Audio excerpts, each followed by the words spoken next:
Devil hunt বাংলাদেশে এই devil hunt অপারেশনের নাম দিয়ে চলছে শয়তান ধরার অভিযান। আদৌ কি শয়তান ধরা মানুষের পক্ষে সম্ভব? সারা পৃথিবীর মানুষ এক হয়েও কি শয়তান ধরতে পারবে? কখনোই না।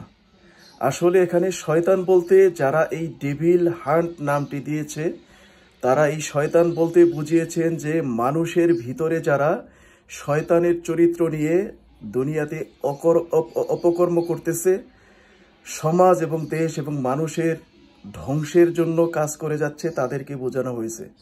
তাই যদি হয়ে থাকে তাহলে এই ডেভিল হান্ট অপারেশন বাংলাদেশের জমিনে আজীবনের জন্য ধরে রাখা উচিত বলে আমি মনে করি। তাহলে কোনো মানুষ শয়তানি করে মানুষের জীবনের হুমকি হতে পারবে না।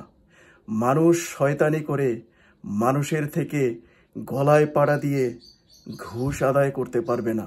মানুষ শয়তানি করে মানুষের জমি দখল করতে পারবে না। মানুষ শয়তানি করে মানুষের সাথে ঝগড়া বিবাদ ফেসাদ করে গন্ডগোল করে একজন আরেকজনকে ক্ষতি করতে পারবে না।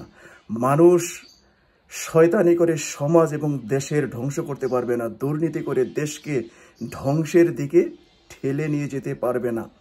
সুতরাং এই ডেভিল হান্ট নামটি যারা দিয়ে বাংলাদেশের এই শয়তান ধরার অভিযান চালাচ্ছেন তাদের উচিত হবে আজীবনের জন্য বাংলাদেশে এই অপারেশন চালিয়ে